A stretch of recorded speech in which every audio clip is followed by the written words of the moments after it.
नमस्कार। अगस्ती संहिता वाचन इस उपक्रम में मैं वैद्या प्रियदर्शनी बापट आप सभी का और आदरणीय वैद्य विष्णु जोगड़ेकर सर का हार्दिक स्वागत करती हूँ। श्री चरक संहिता चिकित्सा स्थान त्रयोविंशोध्याय विषय चिकित्सा का वाचन चल रहा है। इसके अंतर्गत पिछले सत्र में स्थावर विषय के लक्षणों के बारे में सर ने बताया था और स्थावर विषय हमारा पूर्ण स्वरूप में हो चुका था। इसके बाद जंगम विषय के लक्षणों के बारे में सर बता रहे थे और सर्प विषय में जो 3 प्रकार है, दर्वीकर, मंडली और राजीमान, इसके बारे में बहुत ही डिटेल में सर ने हमें जानकारी दी थी। मैं सर से अनुरोध करती हूँ अध्याय वाचन का प्रारंभ करें। धन्यवाद। सभी का स्वागत है। पिछली बार हमने ये देखा था कि दर्वीकर, मंडली और राजीमान ऐसे 3 तरह के सर्प है।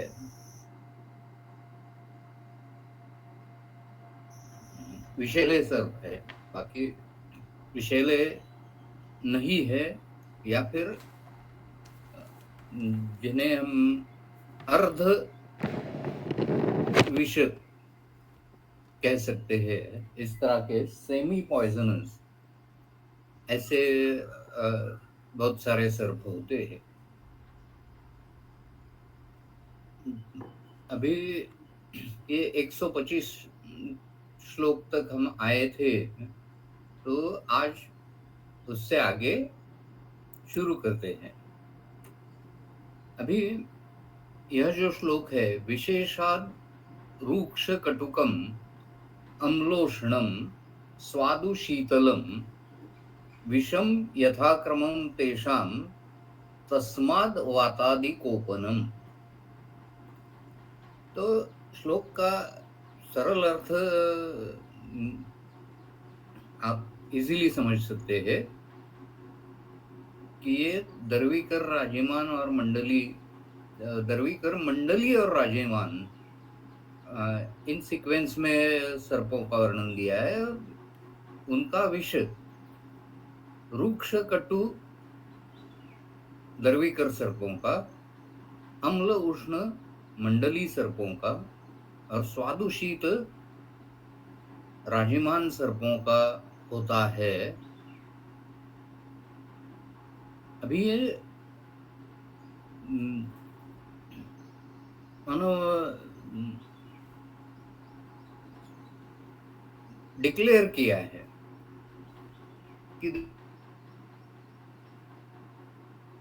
दर्वीकरों का विष रूक्ष और कटु होता है, या मंडली सर्पों का विष अम्ल और उष्ण होता है।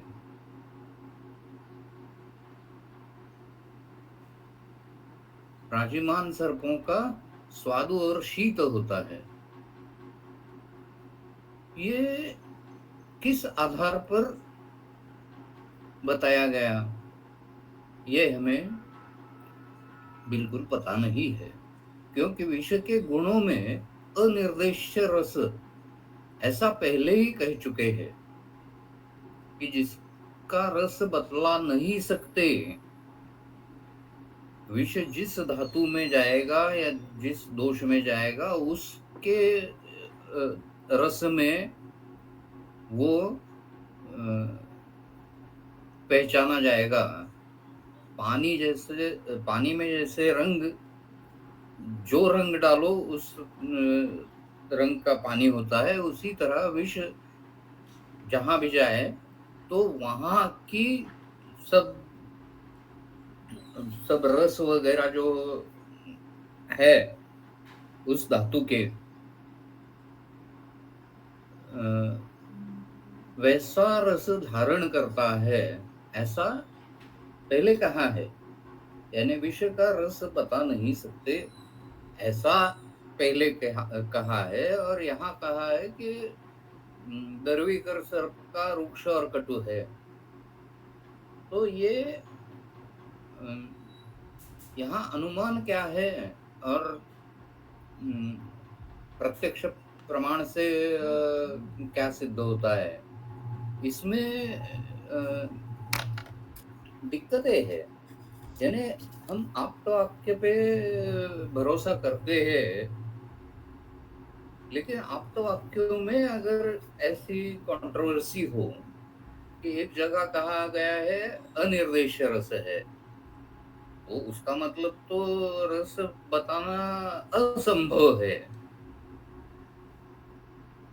और यहाँ तो कहा है कि ये रुक्ष कटु रस का है दर्वीकरों का विषय। तो ये कंट्रोवर्सी सॉल्व कैसे की जाए? पहले सूत्र पे भरोसा रखे या इस सूत्र पे भरोसा रखे? तो यहाँ सर्कुलर आर्गुमेंट दिखाई दे रहा है मुझे। चक्र दोष, जो अनुमान प्रमाण में जो चक्र दोष बोलते हैं, वो यहाँ दिखाई देता है कि दर्वीकर सर्प का विष रुक्ष और कटु है, इसलिए वो वात प्रकोपक है।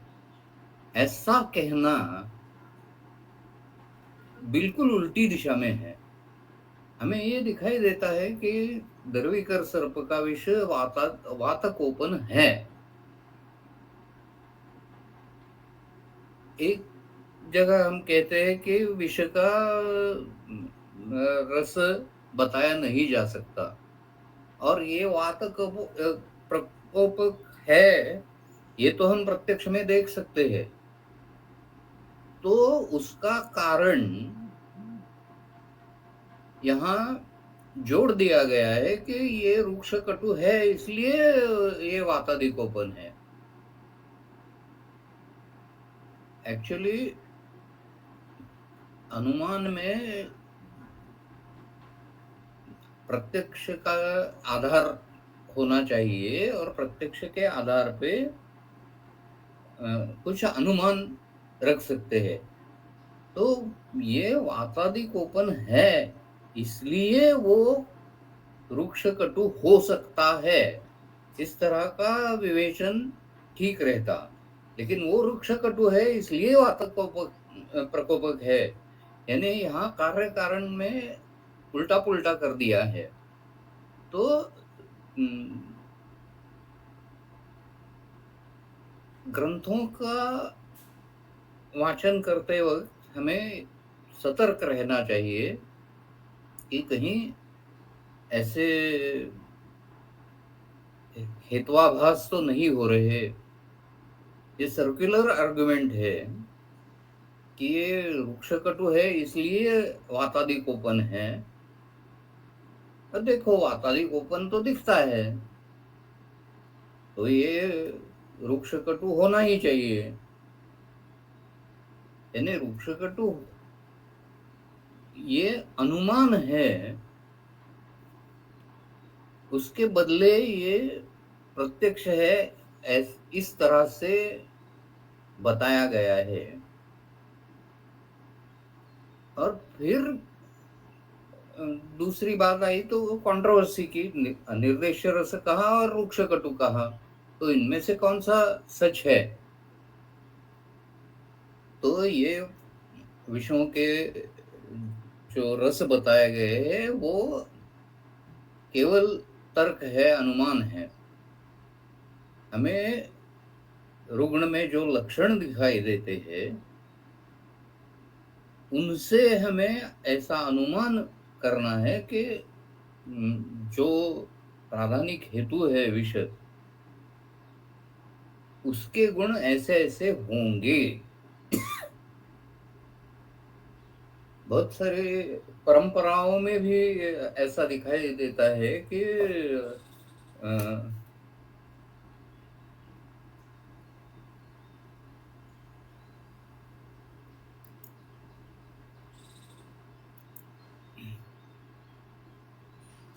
पहले गुण शोधो, हेतु पहले शोधो, हेतु के गुण शोधो, ढूंढो, और ये उन गुणों से दोष कैसे बिगड़े हैं वो ढूंढ निकालो। इस तरह का सीक्वेंस लोग बताते हैं कि पहले हेतु, फिर उसके बाद उसके हेतु के गुण, और गुणों के बाद उनके कर्म। लेकिन संहिताओं में ही यही लिखा है कि कर्मभिस्तु अनुमीयन्ते नाना द्रव्याश्रयाः गुणाः। तो कर्म देखना चाहिए, और कर्म कैसे हुआ है इसके बारे में जो अनुमान हम करते हैं वो गुणों का अनुमान होता है। और फिर वो गुण किस द्रव्य में है, उस द्रव्य का सेवन हुआ है कि नहीं, ऐसा देखना चाहिए। तो लोग उल्टा करते हैं कि पूरा दिनक्रम पूछते हैं लोगों को, उसमें क्या खाया क्या नहीं। इसमें ये भी विचार नहीं करते कि यह जो वो खा रहा है रुग्ण, वो उसे सात में है, ओकसात में है या असात में है, इसके ऊपर हम विचार नहीं करते। हेतु निश्चित करो, ऐसा जब हम कहते हैं कि पहले हेतु निश्चित करो, तो हेतु स इति कर्तव्यता का होना चाहिए। यानी उसकी इति कर्तव्यता व्याधि या लक्षण की निर्मिति से होनी चाहिए। तो वहां से उल्टा हेतु का अनुमान होना चाहिए। तो हेतु अनुमान है और लक्षण प्रत्यक्ष है। तो मेरा विचार हमेशा ऐसा ही रहा है कि प्रत्यक्ष में लक्षण क्या दिखते हैं उसके ऊपर हम जाके गुण कौन से बढ़े हैं वो देख सकते हैं, और वो गुण कौन से हेतुओं से बढ़े हैं उसका भी अनुमान लगा सकते हैं। लेकिन किसी भी चीज का हेतुत्व सिद्ध करने के लिए दो तीन चीजें आवश्यक है। एक तो हेतु ही अनुमान है। तो इति कर्तव्यता यानी लक्षण दिखाई देना ही चाहिए। दूसरी चीज जो है वो अन्वय सिद्धि व्यतिरेक सिद्धि, अनुमान की सिद्धि जो करनी है वो अन्वय सिद्धि व्यतिरेक सिद्धि और अन्वय व्यतिरेक सिद्धि से होनी चाहिए। तो अन्वय सिद्धि यानी क्या कि ये हेतु का सेवन किया, ये लक्षण पैदा हुआ, इस तरह का सीक्वेंस कई बार दिखाई दिया तो हम ऐसा अनुमान कर सकते हैं कि ये हेतु इसका हो सकता है। यानी यत्र यत्र धूमः तत्र तत्र वह्निः, यह साहचर्य नियम हम इस्तेमाल करते हैं। हेतु और लक्षण इसमें साहचर्य है, जहां जहां ये हेतु है वहां वहां वो लक्षण दिखाई देता है। इस तरह का साहचर्य पहले हमें देखना चाहिए। ये अन्वय सिद्धि हुई। अभी व्यतिरेक सिद्धि, हेतु बंद करो लक्षण कम होता है क्या, हेतु बंद करो लक्षण बिल्कुल नहीं होता। इस तरह का निगेटिव एसोसिएशन वो भी होना चाहिए कि ये हेतु इस लक्षण का अगर है तो हेतु बंद करने के बाद लक्षण बंद होता है क्या। तो कई बार ऐसा होता है कि हम जिन्हें हेतु समझते हैं वो बंद करने से लक्षण में बिल्कुल फर्क नहीं होता। हमारी बुद्धि में ऐसा थोपा गया है कि ये हेतु है, ये हेतु है, ये हेतु है। लेकिन इस व्यक्ति में जिसका मैं परीक्षण कर रहा हूँ, उसमें कौन से हेतु है, इसकी तरफ हम देखते ही नहीं। और देखते हैं तो सिर्फ टिक मार्क करते हैं। यानी हम पूछते हैं दही खाया क्या? खाया तो टिक मार्क किया। रात को खाया क्या? वो बोलता है खाया, तो टिक मार्क करते हैं। और फिर जो भी कुछ हो उस पेशेंट को, उसके लिए वो दही हेतु करके हम तय कर लेते हैं कि ये हेतु है ही। पेशेंट को फ्रैक्चर है, वो पतन की वजह से हुआ है, फिर भी हम पूछते हैं कि दही खाया कि नहीं, रात को दही खाया कि नहीं। तो जो वेदना उस फ्रैक्चर में होगी, उसका हेतु दही कैसे हो सकता है? ये लॉजिक मुझे तो हेतुआभास लगता है, गलत लगता है। ठीक है, फिर भी हम अभी आगे बढ़ते हैं। तो दर्वीकर कृतो दंशः, अभी विषम यथाक्रमं तेषां वातादिको तस्माद् वातादिकोपनम। तो दर्वीकर का विषय वात प्रकोपक है, मंडली का पित्त प्रकोपक है, और राजिमान का कफ प्रकोपक है। तो ये हम लक्षणों के व्यक्ति से लक्षण जैसे उत्पन्न होते हैं, उससे हम ये निश्चित कह सकते हैं कि दर्वीकर का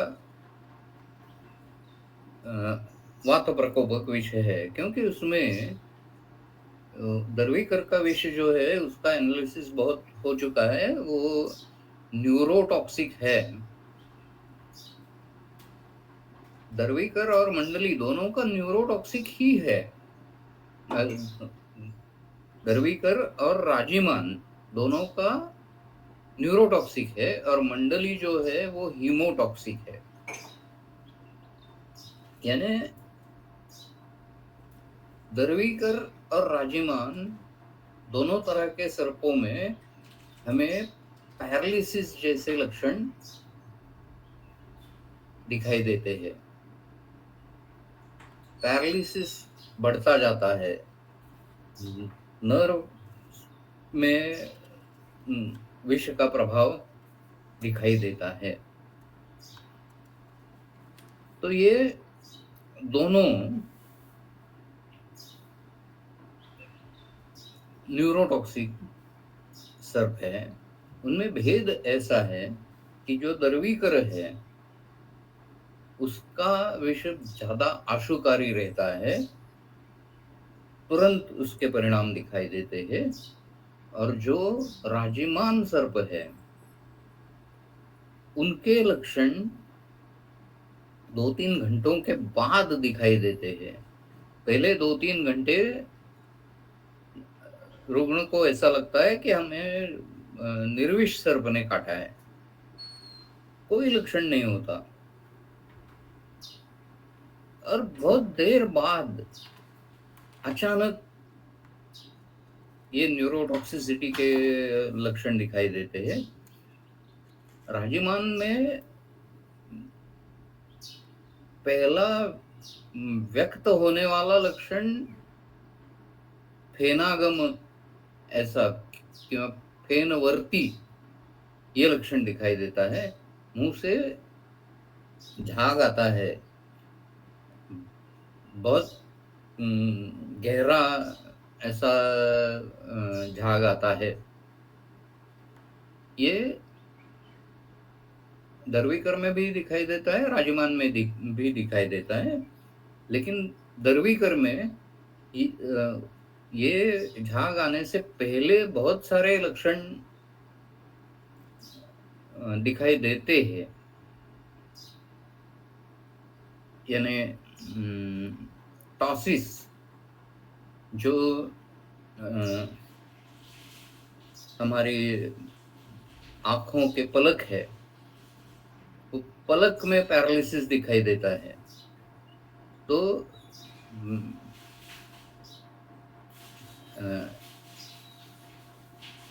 आंखें बंद होने लगती है, कितना भी प्रयास करो वो बंद होने लगती है।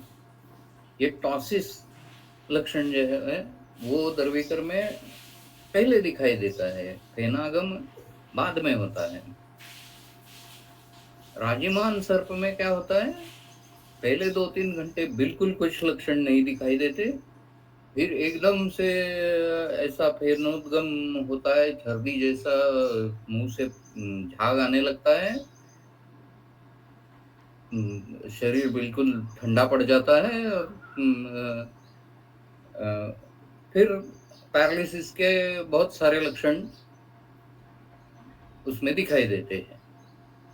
और वो पहले 2-3 घंटे जीरो लक्षण या बिल्कुल मामूली लक्षण, लोकल दंश के यहाँ थोड़ा सा शोथ वगैरह ऐसा लक्षण होता है, लेकिन 2-3 घंटे बिल्कुल लक्षण नहीं, और उसके बाद फेनागम और पैरालिसिस, टॉसिस सभी लक्षण एक के बाद एक बहुत जल्दी जल्दी आते हैं। 10-15 मिनट में सभी वेगों के लक्षण उनमें आएंगे। दरवीकर में कैसा होगा, दंश के बाद तुरंत दंश स्थान में पीड़ा वेदना होगी, जो राजिमान में नहीं होती है। तो इसलिए हम कह सकते हैं कि दरवीकर और राजिमान, इनमें दरवीकर वात प्रकोपक है और राजिमान कफ प्रकोपक है। मंडली सर्प जो है उसके दंश में बहुत जलन होती है, नेक्रोसिस हो जाता है। वो सर्पदंश के आसपास, दंश स्थान के आसपास का जो परिसर है वहाँ नेक्रोसिस हो जाता है, ब्लीडिंग बहुत होता है। तो वो पित्त के लक्षण है, ऐसा हमने डिक्लेयर किया है। तो ये मंडली पित्त प्रकोपक है, ऐसा हम कह सकते हैं। अभी आगे दंशों का वर्णन है आगे के श्लोकों में। दर्वीकर कृतो दंशः सूक्ष्म दंष्ट्रापदो असितः, यानी सूक्ष्म दंष्ट्रापद, जहां छोटे उसके दंष्ट्रापद होते हैं, जो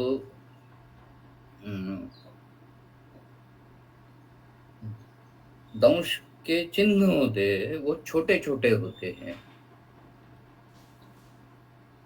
और वो काले रंग के होते हैं। निरुद्ध रक्तः ऊर्माभो वात व्याधि करो मतः। निरुद्ध रक्त, वहां लोकल इडिमा ज्यादा दिखाई देगा, वहां रक्त स्टैग्नेट होगा, एक ही स्थान पे स्थित रहेगा। निरुद्ध रक्त। कूर्माभः, कूर्म यानी कछुआ, तो कछुए के जैसा दंश का स्वरूप होगा, यानी वहां लोकल उत्सेद होगा, जहां दंश है वहां उत्सेद होगा, और वो उत्सेद कच्छप पृष्ठाकार होगा। तो कॉन्वेक्स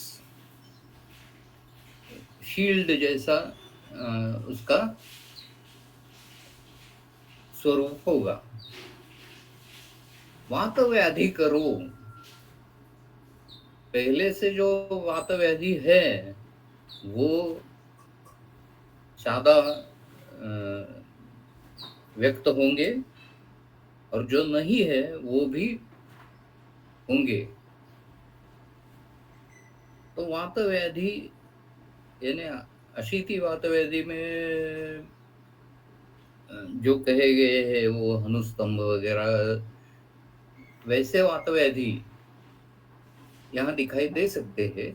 लेकिन सबसे महत्वपूर्ण जो है वो है पैरालिसिस या पक्षवध। ये पूरे पक्ष का वध ऐसा तो नहीं होता, लेकिन मसल ग्रुप्स का पैरालिसिस होता है। जब ये पैरालिसिस हमारे पेक्टोरल गर्डल के या इंटरकॉस्टल मसल्स में ये पैरालिसिस आता है, तो सांस लेने में बहुत तकलीफ होती है, क्योंकि सांस लेने का काम जो है वो ये इंटरकॉस्टल मसल्स करते हैं। वहां तक जब पैरालिसिस पहुंच जाता है, असेंडिंग पैरालिसिस इसमें दिखाई देता है। जहां दंश है उससे हृदय की तरफ पैरालिसिस बढ़ता जाता है। वो जब इंटरकॉस्टल मसल्स, दो फसलियों में के बीच में जो मसल्स होते हैं, वहां तक पैरालिसिस अगर पहुंच गया तो रिब केज का चलन वलन बंद हो जाता है, तो रुग्ण सांस नहीं ले सकता। तो ये प्रमुख वात व्याधि उसमें असेंडिंग पैरालिसिस हमें दिखाई देता है। ये असेंडिंग पैरालिसिस से जो फ्लूइड रिटेंशन है वो शरीर के नीचे के अंगों से शुरू होता है, फिर पल्मोनरी इडिमा भी होता है। और ये पल्मोनरी इडिमा जब होता है तो उसके बाद वो फेनागम के स्वरूप में दिखाई देता है। तो मुंह से फेनवर्ती आती है। वो द्रविकर विष में काफी विषबाधा आगे बढ़ चुकी है, चौथा पांचवा आ गया है, ये हम उससे समझ सकते हैं। उससे पहले लक्षण बहुत सारे हो सकते हैं। अभी अगला श्लोक है मंडली सर्प के दंश के बारे में। पृथु अर्पितः सशोथश्च दंशो मंडलिना कृतः पीताभः पीतरक्तश्च सर्वपित्त विकारकृत्। अभी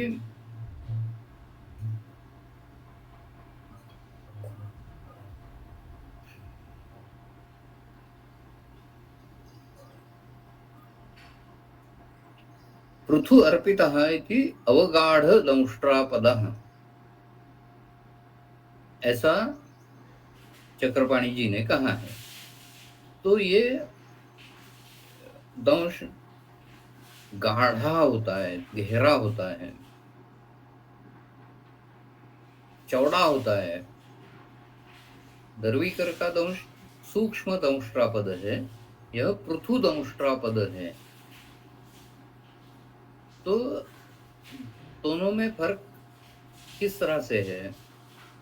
तो दर्वीकर के मुंह में जो विषदंष्ट्रा होती है वो फिक्स रहती है, यानी हमारे दांत जैसे होते हैं वे उसी तरह से फिक्स दंष्ट्रा होती है।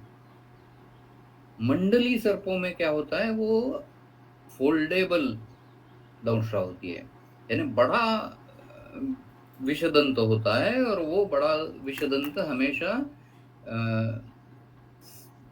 फोल्ड होके मुंह में रहता है। जब सांप दंश करने के लिए मुंह खोलेगा तो उस वक्त वो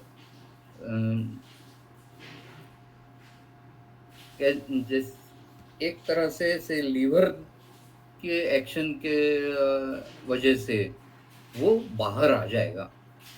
जो अंदर तालू से हॉरिजॉन्टल होके रहा है वो एकदम वर्टिकल हो जाएगा। अभी जो दरवीकर दंश है वो 1 सेंटीमीटर तक होता है, लेकिन मंडली सर्प का दंश 1 इंच यानी 2.5 सेंटीमीटर टू 3 सेंटीमीटर इतना गहरा होता है, यानी 2-3 बार ज्यादा गहरा इस तरह का मंडली का दंश होता है। चौड़ा भी होता है क्योंकि वो विषदंत बड़ा होता है। अभी देखिए कि जो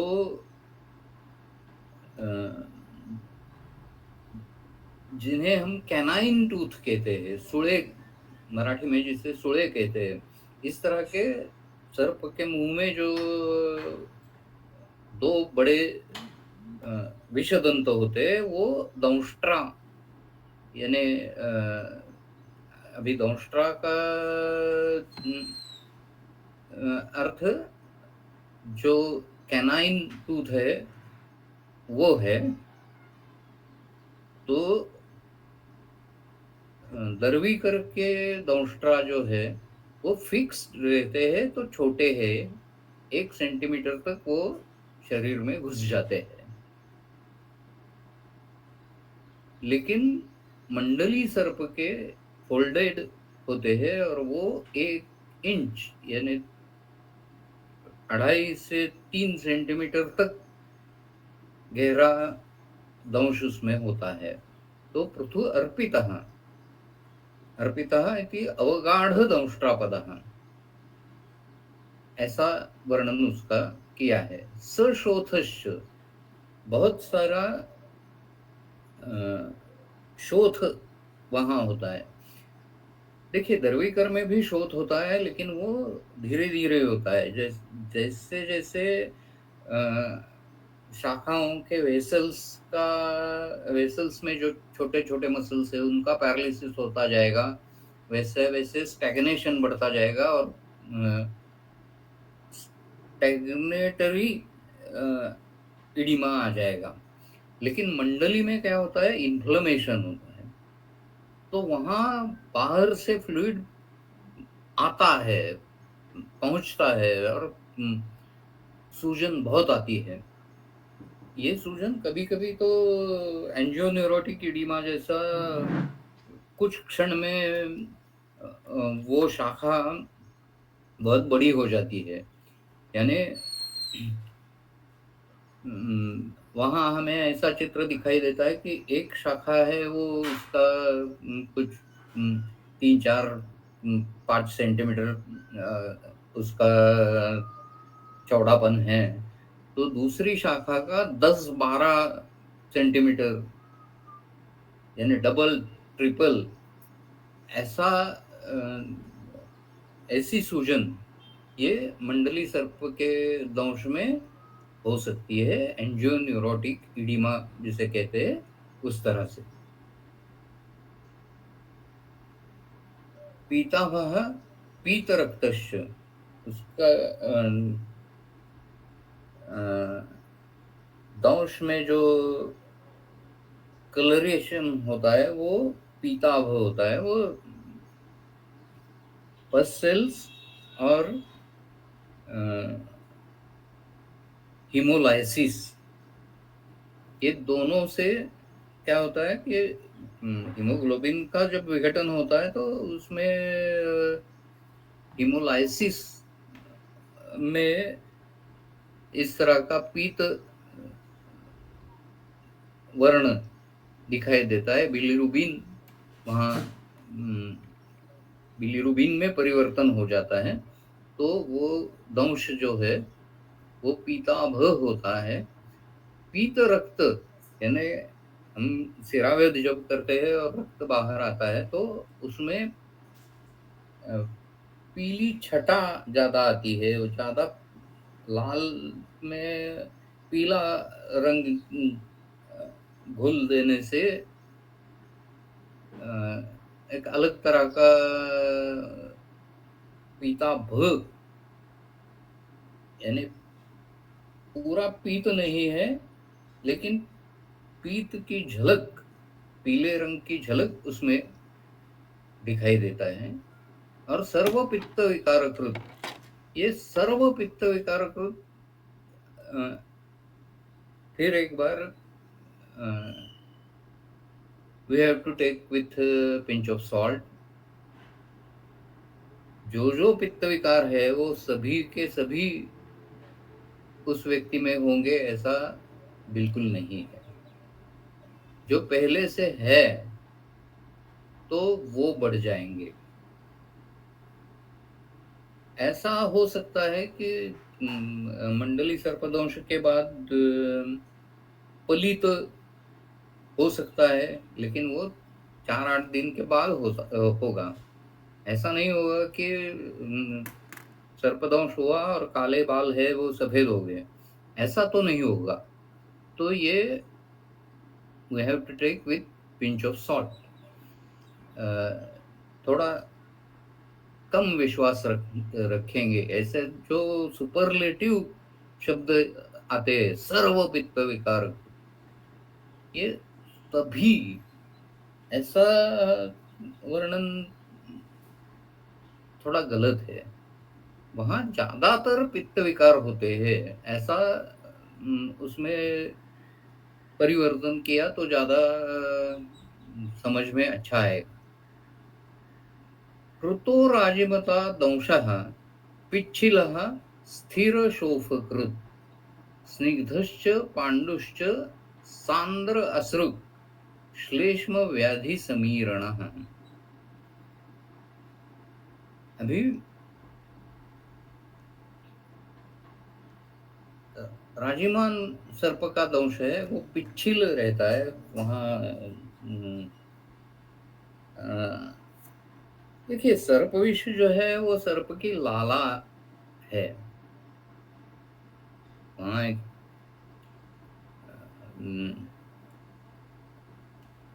पॉइजन ग्लैंड हमारे जैसे लाला ग्रंथि होती है, उसी तरह से सर्प के मुंह में ये विष ग्रंथि रहती है, और लाला का काम ही विष करता है, तो उसमें पिच्छिलता ज्यादा है।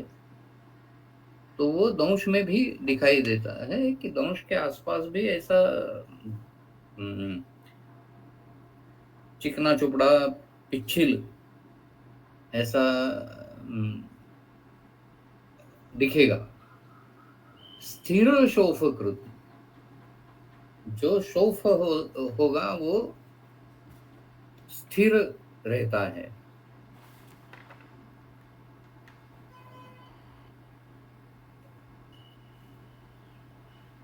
तो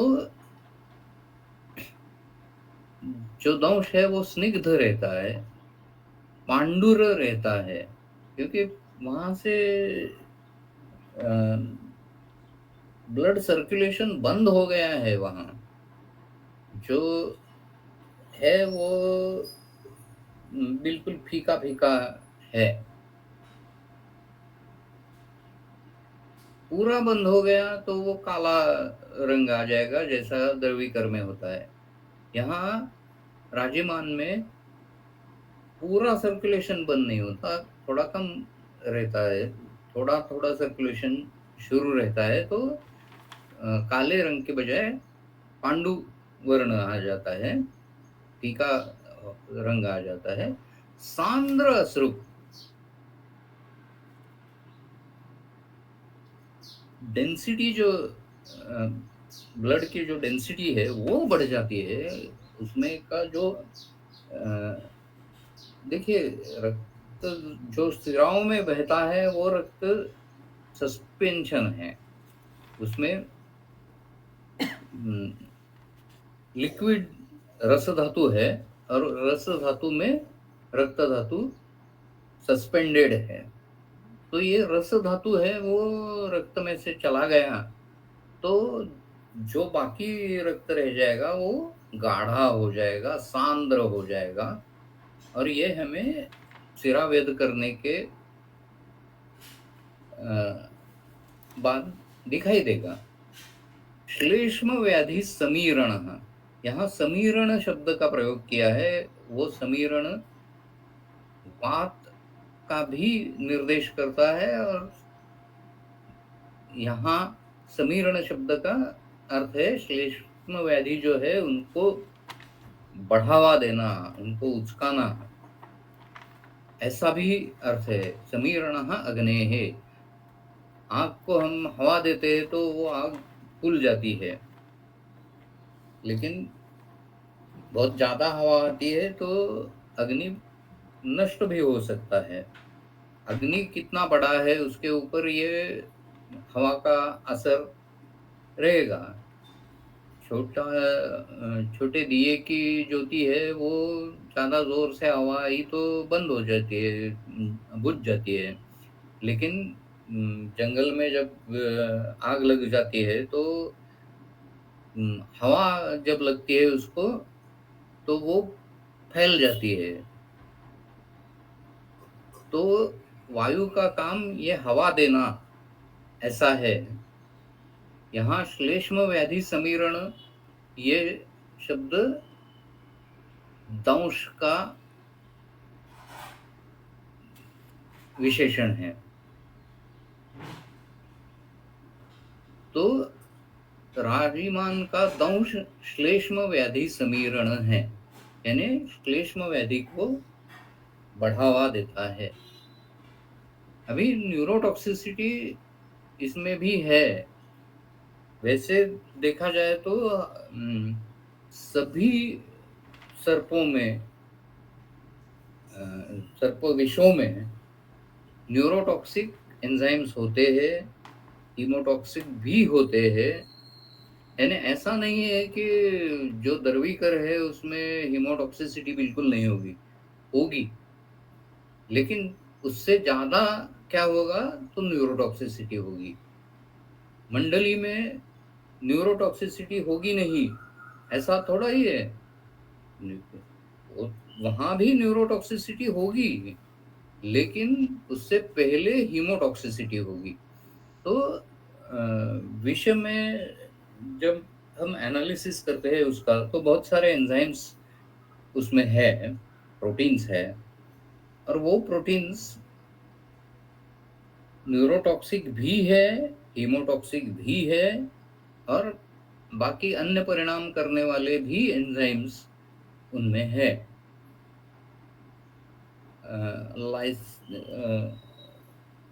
लेसिथिन नाम का जो द्रव्य है उसका लाइसिस ये सर्पविष करता है। जब हम कहते हैं कि घृत विष का सबसे बढ़िया इलाज है, तो हमें ये समझ लेना चाहिए कि जो असली घी है वो लेसिथिन फिर से पैदा करेगा, सर्पविष लेसिथिन का नाश करेगा। तो सर्पविष की बायोकेमिस्ट्री है वो तो बहुत गहरी है, बहुत उसमें डिटेल्स है। उन डिटेल्स में हम नहीं जाने वाले, लेकिन ये बात अच्छी तरह से समझ लेनी चाहिए कि कौन सा भी सर्पदंश हो उनमें तीनों दोषों के लक्षण दिखाई देने वाले ही है। लेकिन दरवीकर सर्प है तो वात प्रधान लक्षण दिखेंगे, पित्त और कफ के थोड़े से लक्षण दिखेंगे। जो मंडली सर्प है उनमें पित्त के लक्षण प्रधान दिखेंगे, लेकिन वात और कफ के लक्षण भी दिखेंगे। और राजमान सर्प जो है उनमें कफ प्रधान लक्षण दिखेंगे, लेकिन थोड़े थोड़े वात और पित्त के लक्षण भी दिखेंगे। तो आगे बढ़ते हैं। अ,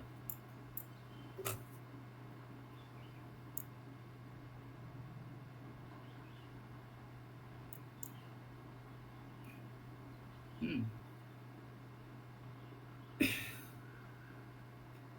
अभी यहाँ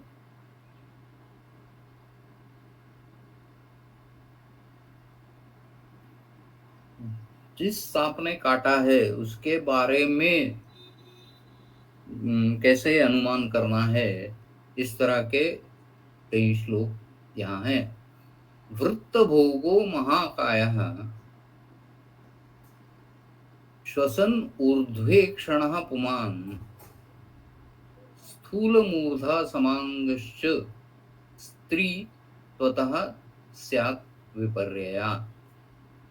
यानी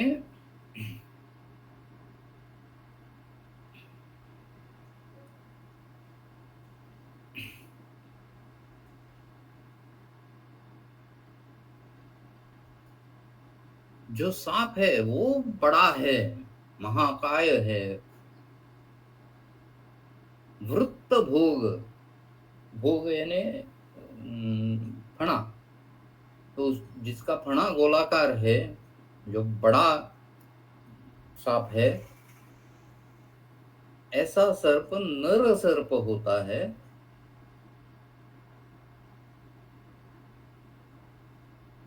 और उससे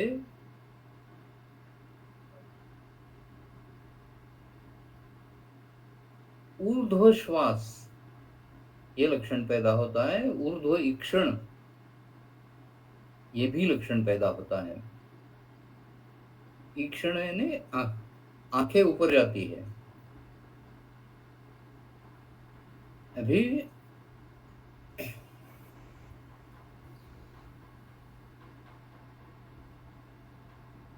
स्थूल मूर्धा समांगश्च स्त्री तु अतः स्यात् विपर्यया। स्थूल मूर्धा यानी उसका सर, सर्प में नर और मादी का भेद कैसे करना है वो यहाँ लिखा है। तो ये सर्वसामान्य वर्णन है, लेकिन किसी सर्प मित्र से या हर्पेटोलॉजिस्ट से आइडेंटिफिकेशन करना ज़्यादा अच्छा रहेगा। ये कॉमन इंडिकेशंस जैसे हम कह सकते हैं,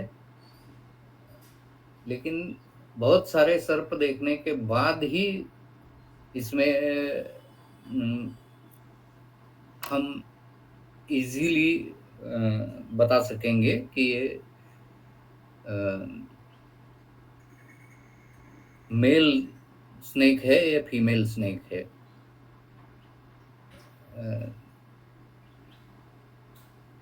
क्योंकि बाह्य सेक्सुअल ऑर्गन्स सांपों में दिखाई नहीं देते।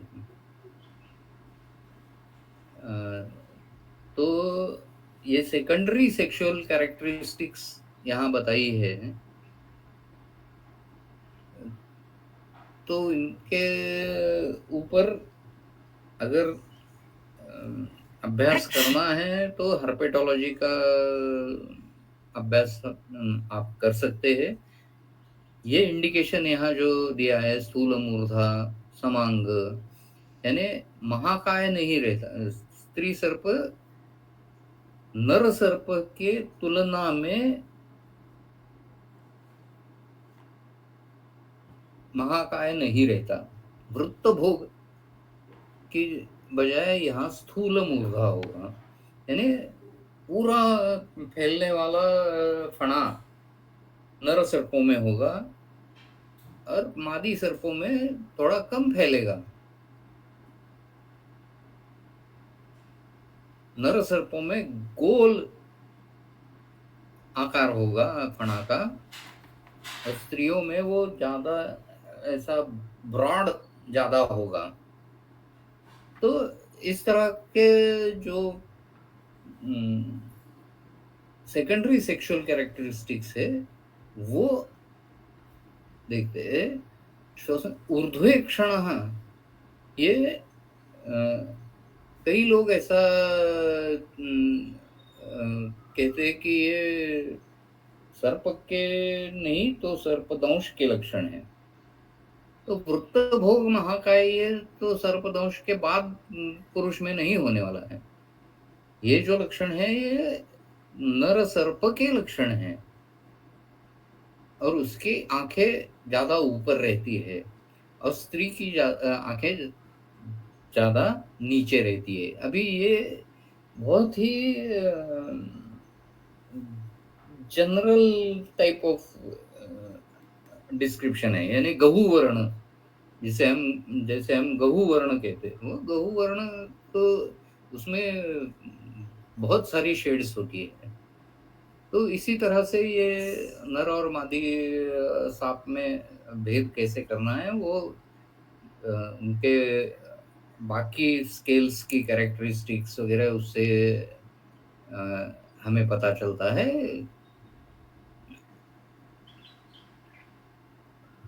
क्लीब त्रसति अधो दृष्टि स्वरहीन प्रकंपते। तो सर्पों में क्लीब ये का भी वर्णन यहाँ किया है। वो अधो दृष्टि रहता है, उस बहुत हलचल ज्यादा करता है। त्रसती, त्रसती यानी ज्यादा उथळ पाण्याला खळखळाट फार, ऐसा जो मराठी में कहते हैं उसी तरह का ये वर्णन है। उसकी हलचल जो होती है बहुत तेज होती है, उसके फूत्कार में ज्यादा ताकत नहीं है, स्वरहीन है, और प्रकंपते उसमें कंप ज्यादा रहता है। अभी श्वसन ऊर्ध्वे क्षण पुमान, इसका अर्थ हम स्पिटिंग कोबरा के बारे में देखते हैं कि जब वो आंखें ऊपर लेता है और जोर से फुदकार छोड़ता है तो वो नर सर्प होगा। लेकिन देखिए जो फुदकार सर्प का है वो फुदकार मंडली सर्प में ज्यादा रहता है, जो कि दरवीकर सर्प में इतना ज्यादा नहीं रहता। तो कान से सांप की फुदकार सुनाई दी, ऐसा मंडली सर्प में हो सकता है। द्रविकर सर्प में वो तो जो सर्प मित्र है उन्हें ही पता चलेगा, बाकी सामान्य लोगों का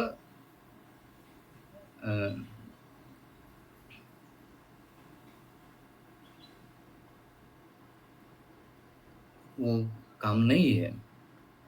स्वरहीनः प्रकंपते स्त्रियो दष्टः विपर्यस्तैः एतैः पुंसा नरो मता। अभी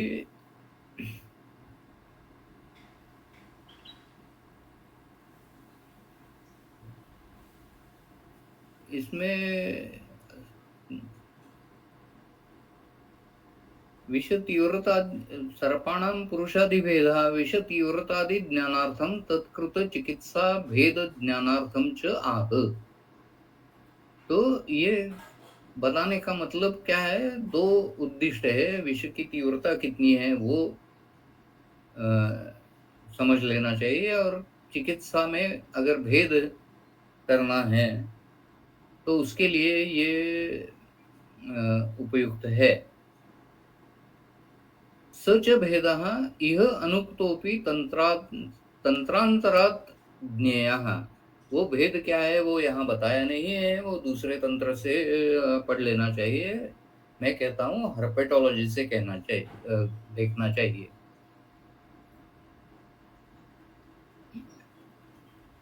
यहाँ अन्न तंत्र से कुछ चक्रपाणी जी ने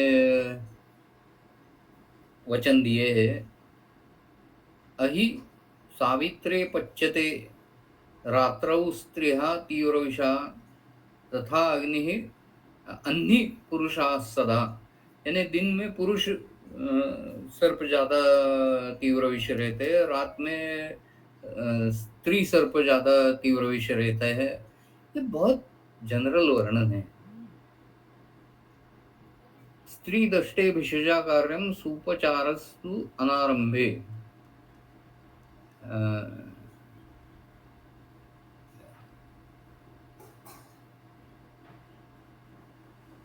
स्त्री दष्ट में उपचार लक्षण से पहले करने चाहिए, ऐसा यहाँ कहा है। वो तंत्रांतर का श्लोक है, वो कहाँ से लाया है इसका चक्रपाणी जी हमें नहीं बताते। तो ये जो लक्षण दिए गए हैं वो रिलायबल लक्षण नहीं है। पांडुवक्त्रस्तु गर्भिण्या शूनोष्ठौ अपि असितेक्षणः जृंभा क्रोध अपजिह्वार्था सूतया रक्तमूत्रवान। यानी वो जो जिस नागिन ने दंश किया है वो गर्भिणी है या उसकी प्रसूति हो गई है, इसके ऊपर कम ज्यादा लक्षण यहाँ दिए हैं। तो अगर नागिन गर्भिणी है तो पांडुवक्त्र होता है रुग्ण। वो गर्भिणी हो या न हो, वो पांडु होने वाला ही है। शून ओष्ठो असितेक्षण, आंख काली हो जाती है, वहाँ थोड़ा कॉर्नियल वेस्कुलाइजेशन हो जाता है। शून ओष्ठ होठों पे सूजन आती है। ये लक्षण गर्भिणी सर्प के है या सर्पदष्ट आदमी के है, ये भी कहना थोड़ा मुश्किल लगता है। लेकिन लिंग का हम अगर यहाँ विवेचन करें तो गर्भिणी ये स्त्रीलिंगी है, और पांडुवक्त्र शूनोष्ठ असितेक्षण ये सब पुल्लिंगी विशेषण है। तो ये विशेषण रुग्ण के है, ऐसा हम निष्कर्ष निकाल सकते हैं। जृंभा क्रोध उपजिह्वार्तः सूतया रक्तमूत्रवान। यानी प्रसूति अगर हो चुकी है ये नागन की, तो उससे जृंभा ज्यादा होती है, क्रोध ज्यादा होता है। उपजिह्वार्तः यानी जो यूव्युला होती है, पड़जीभ जिसे मराठी में कहते हैं, उसको सूजन आती है। ये लक्षण तो दिखाई देता है, लेकिन ये इसके लिए वो नागन की प्रसूति होनी चाहिए ऐसा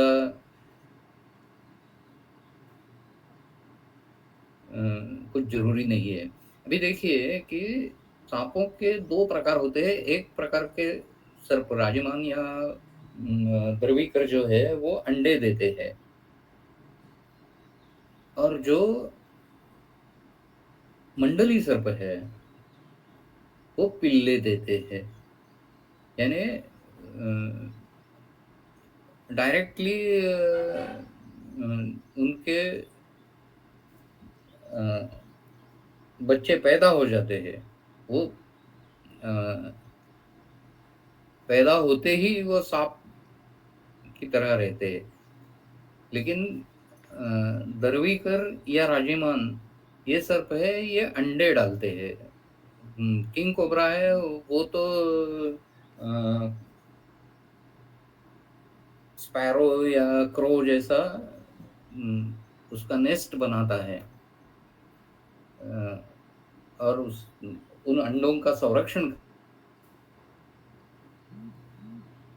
करता है। तो यहाँ सूता ये सिर्फ मंडली के बारे में कह सकते हैं। तो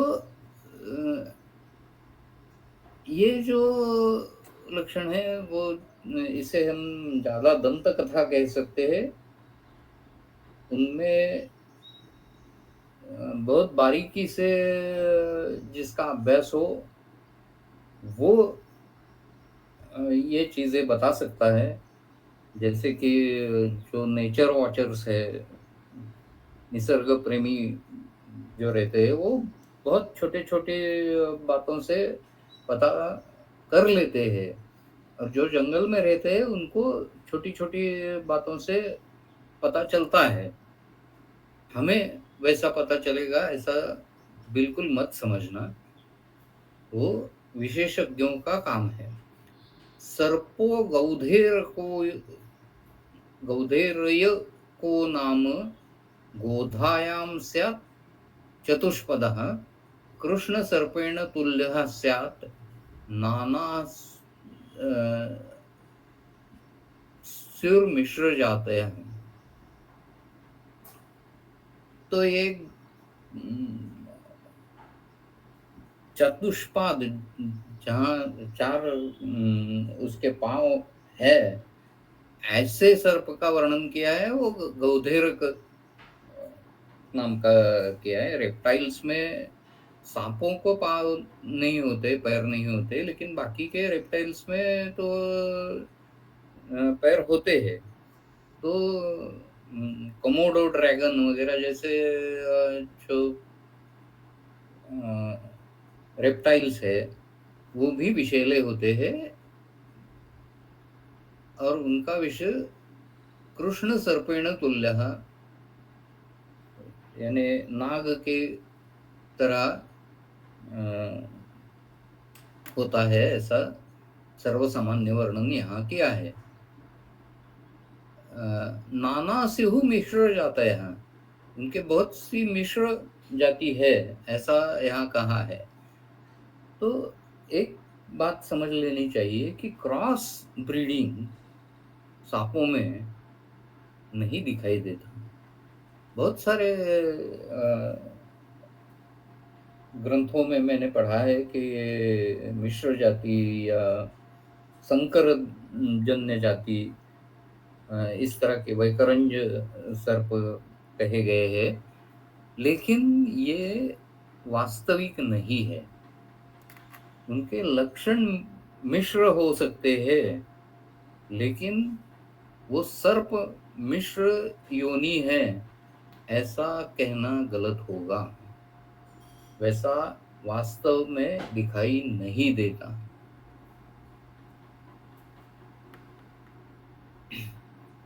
तो ये मिश्र जाति के सर्प वैसे होते ही नहीं है, लेकिन हम ऐसे कह सकते हैं कि जो निम्न विषारी या आधे विषैले ऐसे सर्प होते हैं, उनके बारे में यह वर्णन लिखा है। गूढ़ संपादितम वृत्तम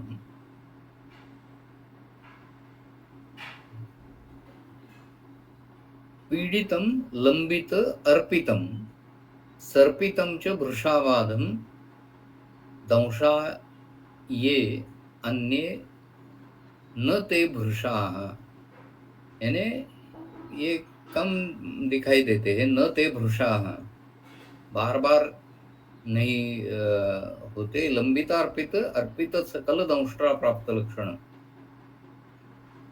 यानी सांप जब दंश करता है तो दंश का एक ही दंष्ट्रा का छेद काफी होता है, 2 दंष्ट्रा का छेद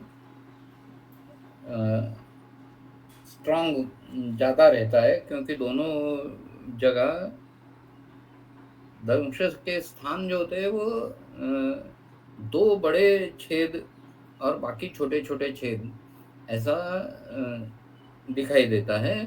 जो मंडली सर्प होते हैं उनमें वो बड़े छेद होते हैं, वो बहुत बड़े होते हैं।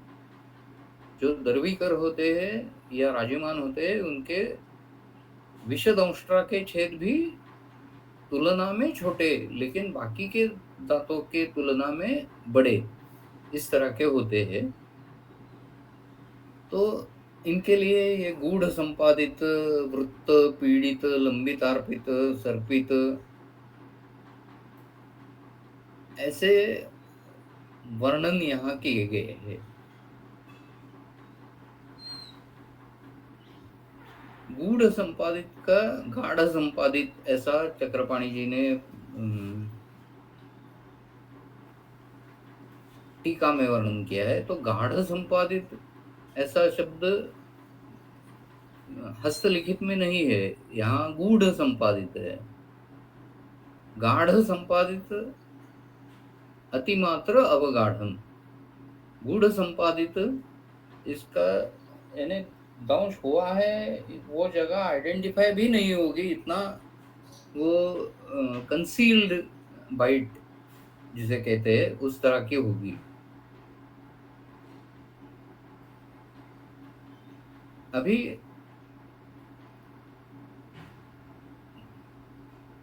वृत्तम ऊर्ध्वम परिवृत्तम उद्वृत्तम, यानी जब कहीं भी कोई भी शस्त्र या दंष्ट्रा या कीला या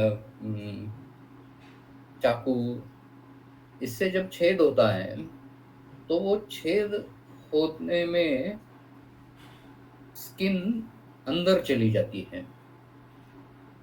यानी इन्वर्जन होता है। और जब ये वो शस्त्र बाहर निकलता है, दंष्ट्रा बाहर निकलती है, तो उसके साथ स्किन भी बाहर निकलती है, इवर्जन होता है। तो इन्वर्जन और इवर्जन ऐसे 2 तरह के दंश या व्रण के वर्णन हम देख सकते हैं। Inverted skin and everted skin. देखिए जो बुलेट होती है वो शरीर में एक तरफ से अंदर जाती है, दूसरी तरफ से बाहर आती है। तो अंदर कहाँ से गई और बाहर कहाँ से आई, ये देखने के लिए ये इन्वर्जन और इवर्जन उपयुक्त है। जब गोली अंदर चली जाती है तो वहाँ स्किन का इन्वर्जन होता है, तो स्किन अंदर चली जाती है। और जहाँ से गोली बाहर निकलती है वहाँ इवर्जन होता है। यहाँ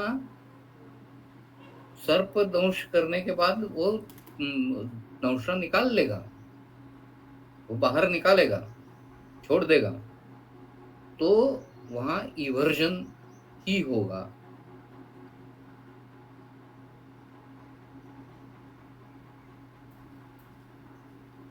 पीडित यानी अतिमात्र रुजाकर, लंबित, अर्पित, अर्पित सकल दंष्ट्रा प्राप्त लक्षण, यानी बहुत सारे दंष्ट्रा चिन्ह वहां दिखाई देंगे। सर्पित च भृश आबाधम, तो सर्पित यानी सांप शरीर से, शरीर को स्पर्श करके निकल गया है तो उसे सर्पित कहते हैं। तो वहां भय की वजह से ज्यादा तकलीफ होती है। अभी आगे के श्लोक में वर्णन किया है, तरुणाः कृष्ण सर्पास्तु गोनसाः स्थविरास्तथा राजीमंतो वयो मध्ये भवन्ति आशीविशोपमा। आशीविष ऐसा जो वर्णन है, जिनके आशीर्वाद भी विषैले होते हैं, ऐसे जो प्राणी, मानव, देव, असुर, गंधर्व जो भी होते हैं, उनको आशीविष ऐसा कहा गया है। जिन उनकी तरफ देखना भी मत, वो विषैले ही है, दिव्य सर्प है, ऐसा बर्ताव ये धरवीकर, राजमान और मंडली कब करते हैं, उसके बारे में ये इस श्लोक में वर्णन किया है कि कृष्ण सर्प यानी धरवीकर जो है वो तरुण होते हैं तो ज्यादा विषैले होते हैं। घोणस यानी गोनस मंडली सर्प है, वो बूढ़ा होने के बाद ज्यादा विषैला होता है। और राजिमान सर्प जो है, क्रेट जो है, वो मध्य वय में ज्यादा विषैला होता है। मेरे ख्याल से आज का समय काफी हो चुका है, तो हम यहीं रुके तो ठीक रहेगा। तो कोई प्रश्न है तो जरूर पूछिएगा। बहुत बहुत धन्यवाद सर। शायद प्रश्न तो यहाँ पर नहीं दिख रहा, तो आज के लिए हम यहीं रुक सकते हैं। फिर से सभी का बहुत बहुत धन्यवाद और कल फिर से मिलेंगे 7:30 बजे। Thank you.